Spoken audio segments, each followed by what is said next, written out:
Chapter के starting में हमें दिखाया जाता है येलो विंड सिटी का सीन, जहाँ पे एक मटिल्डा नाम का आदमी बोलता है कि उस चीज को लॉर्ड मेरेडिथ के लिए यहाँ पे लेके आओ। जिसके बाद वो लोग उस चीज से कपड़ा हटाते हैं तो हमें दिखाया जाता है दो मरमेड को, जो कि रॉयल मरमेड होती हैं। मटिल्डा बताता है कि वो लोग इन स्लेव्स को फ्यूरियस वेव प्लेन के अंदर से लेके आए हैं, और वो आगे बताता है कि ये दोनों अपनी ब्लड लाइन के अंदर टॉप की मरमेड हैं। मेरेडिथ बोलता है कि ये दोनों तो सिर्फ मरमेड की एक सब स्पीसीज है, और आखिर इन दोनों के अंदर ऐसा खास किया है। मटिल्डा बोलता है कि लॉर्ड मेरेडिथ, आप इतनी जल्दी किसी भी कंक्लूजन पे मत आइए, क्योंकि ये जो दोनों ट्विंस है ये दोनों प्रिंसेस थी उन लोगों की, और सबसे जरूरी बात, जब ये दोनों पूरी तरीके से बड़ी हो जाएंगी तो इनके पास रैंक 3 तक की पावर होगी, और सबसे खास बात, इन लोगों के पास एक स्पेशल एबिलिटी है। मटिल्डा ये बोलते ही एक मरमेड के ऊपर अटैक कर देता है, जिसकी वजह से दूसरी मरमेड रोने लग जाती है, और हम देखते हैं जब वो रोती है तो उसके आंसू एक मोती बन जाते हैं। मटिल्डा बताता है कि ये जो मरमेड के आंसू हैं ये आधे घंटे तक टाइट नहीं होंगे, और अगर आप इन्हें उनके खून या उनके फ्लैश में डिप करके खाओगे तो ये काफी ज्यादा डिलीशियस लगेगा आपको। मेरेडिथ जैसे ही उसे ट्राई करता है तो वो बोलता है कि ये सच में काफी ज्यादा डिलीशियस है। हम देखते हैं कि वहाँ पे कैरमैन और साफलीना पहुंच जाते हैं। मेरेडिथ बोलता है कि तुम दोनों काफी ठीक समय पे आए हो, और अब तुम दोनों को सीट ले लेनी चाहिए। मेरेडिथ उन दोनों को भी वही चीज खाने के लिए देता है, और वो बताता है कि ये काफी ज्यादा डिलीशियस है। हम देखते हैं कारमैन उसे देख रहा होता है पर उसे खा नहीं रहा होता है। मेरेडिथ बोलता है कि कारमैन, जिस जगह तुम गए थे वो रेड ड्रैगन सिटी है ना। मेरेडिथ अपने हाथ के अंदर बीड्स को देखता है, और वो बोलता है कि मुझे ऐसा लगता है कि ड्रैगन एक पावर हाउस है जो कि दूसरे प्लेन से यहाँ पे आया है। वहाँ पे दूसरे लोगों को यकीन नहीं हो रहा होता है कि आखिर कैसे कोई दूसरे प्लेन का यहाँ पे आके उन लोगों से टक्कर ले सकता है। मेरेडिथ अपना हाथ उठाता है और वो बताता है कि ये बात है 100 साल पहले की, जब मैं एक सेलेस्टियल सीड नहीं था। अब मैं एक पावर हाउस से मिला था जो कि दूसरे प्लेन से था, और मैं उसे रेड ड्रैगन सिटी के पास के फॉरेस्ट में ही मिला था।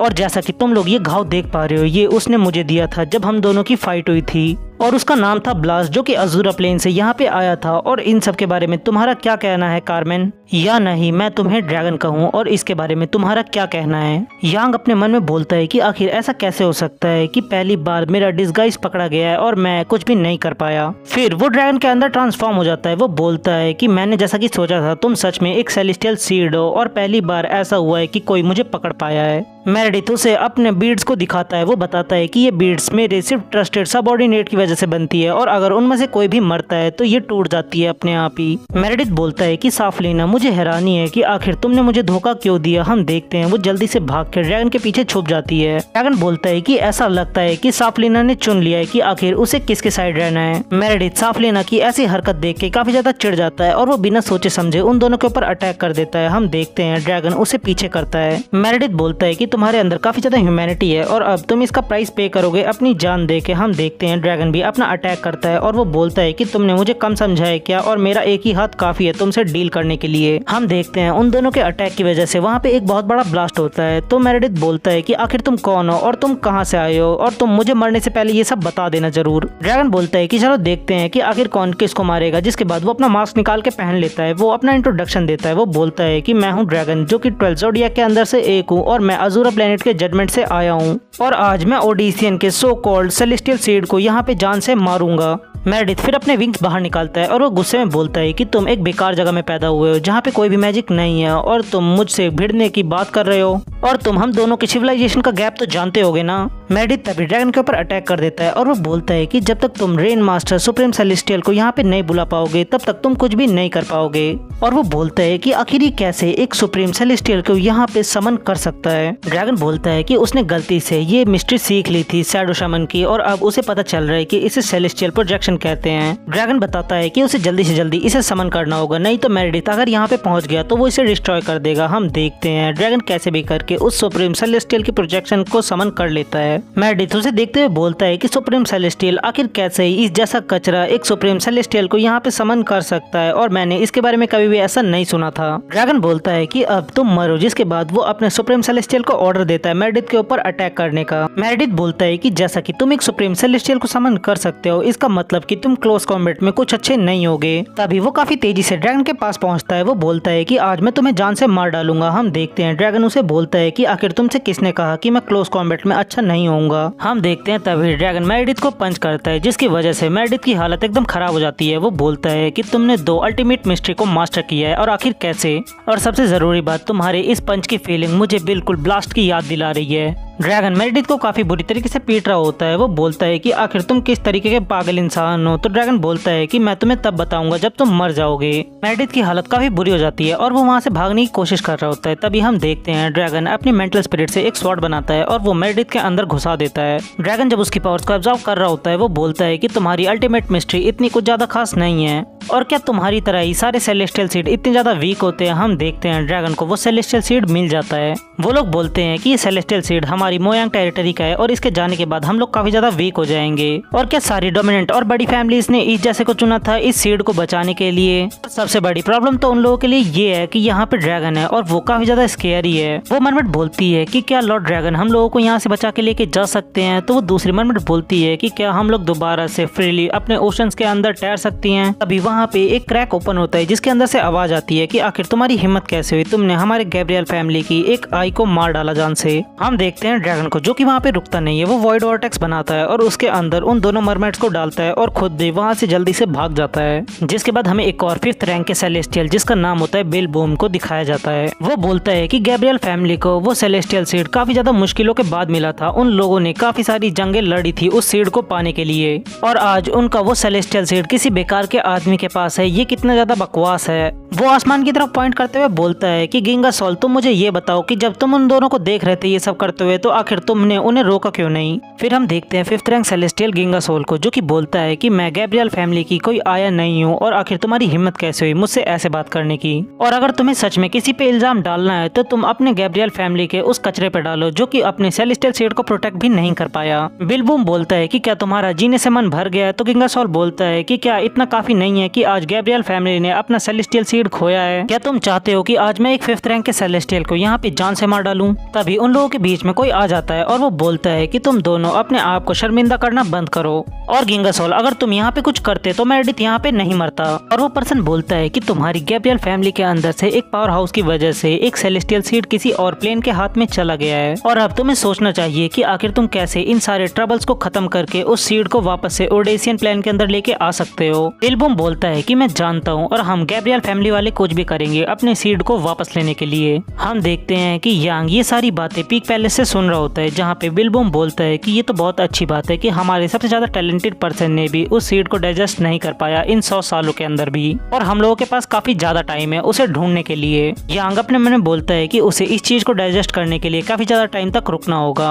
और इससे अच्छा तो वो कोई और मेथड ढूंढ ले पावर अप होने का। वहाँ पे पोर्टल खुलने की वजह से वो दोनों मरमेड और साफलीना नाइफू के कंट्री यार्ड के अंदर गिर जाते हैं। ड्रैगन बोलता है कि क्या तुम दोनों ठीक हो। तो हम देखते हैं कि वो डर रही होती है। ड्रैगन बोलता है कि तुम्हें अपनी आंखें खोल के देखना चाहिए कि अभी हम लोग कहाँ पे हैं। वो दोनों मरमेड्स बोलती हैं कि लॉर्ड ड्रैगन ने हमें सच में बचा लिया। ड्रैगन बोलता है कि योर हाइनेस अब आप दोनों को आराम करना चाहिए। क्या आपको जमीन पे रहने की आदत है।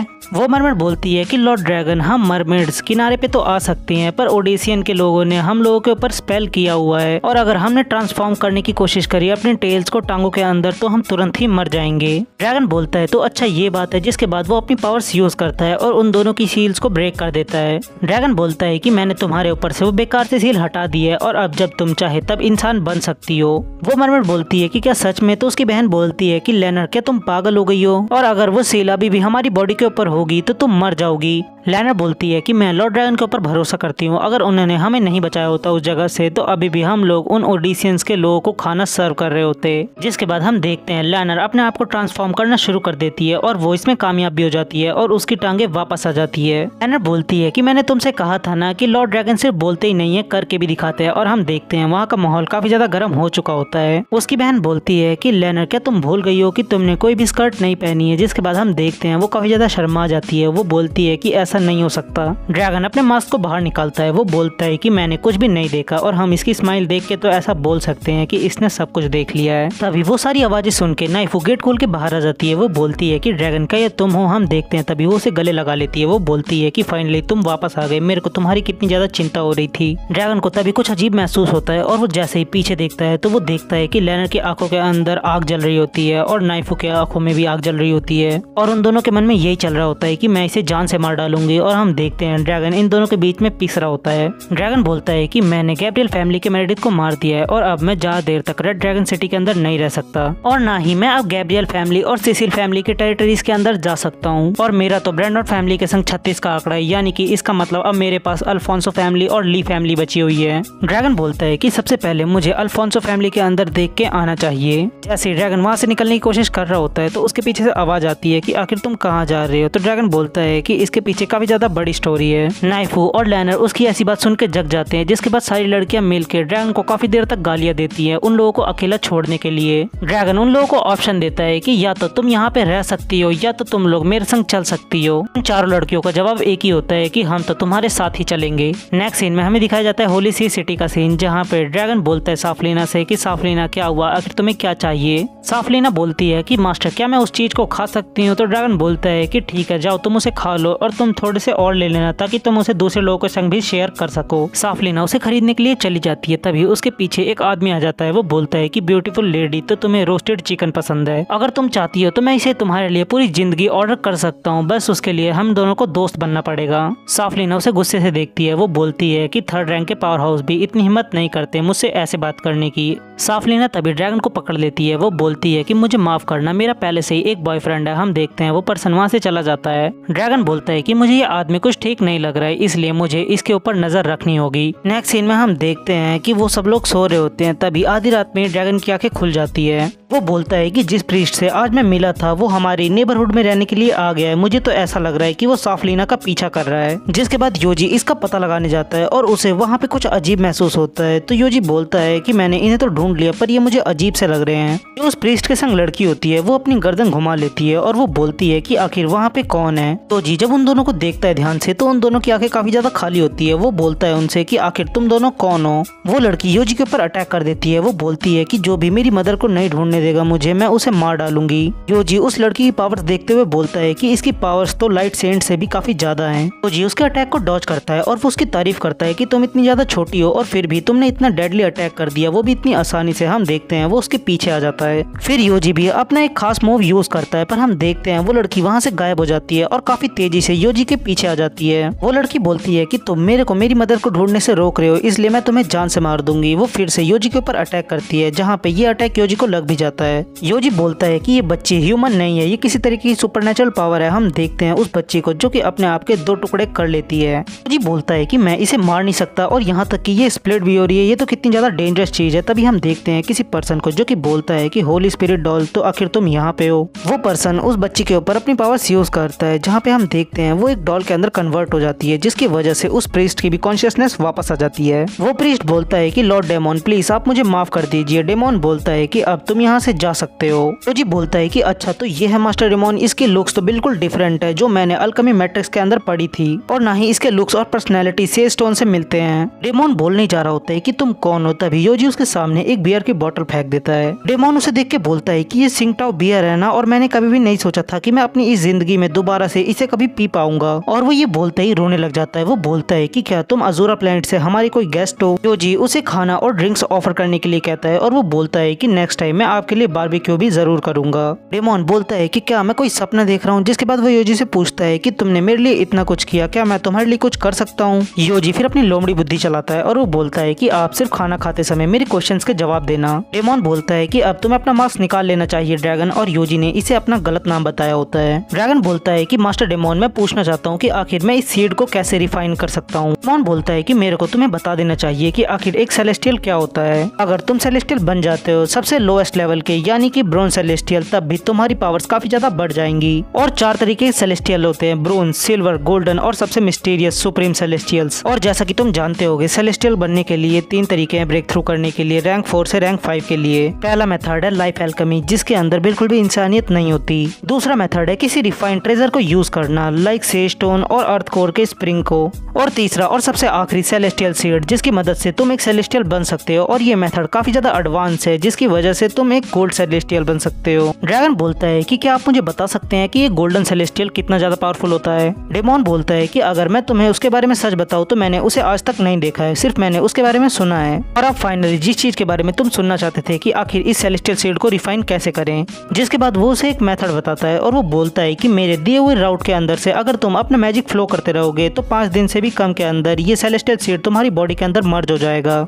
इस लड़की का नेम कुछ ऐसा है जिसे मैं यहाँ पे ले नहीं सकता, तो मैं इसका नेम चेंज चेंज कर रहा हूँ, वैनिश कर रहा हूँ इसका नेम। वैनिश बोलती है कि इस बात का फैसला हम लोग अजूरा की तरह लॉटरी ड्रॉ करके कर सकते हैं। वैनिश बोलती है तो फैसला हो गया, मर्सिनरी गिल्ड केओस सी के अंदर अटैक करेगी और ब्रैंडन टम्पायर हीरोइक सी के अंदर, और जो बीस्ट अलायंस है वो अटैक करेगी आयरन ब्लड सी के अंदर, और लास्टली 100 सिटी फेडरेशन अटैक करेगी फ्री अलायंस सी के अंदर। ओसिड के लोगों का ये प्लान होता है कि वो लोग चारों तरफ से अजूरा प्लेन के ऊपर एक ही साथ अटैक कर देंगे। गिल्ड प्रेसिडेंट बोलता है तो फैसला हो गया, अब मैं केओस सी को संभालूंगा। उन एम्परर गिल्ड प्रेसिडेंट से बोलता है कि मैं तो यही चाहूंगा कि तुम सब लोग एक ग्रेट विक्ट्री के संग यहाँ पे वापस आओ, जिसके बाद वो वहाँ से निकल जाता है।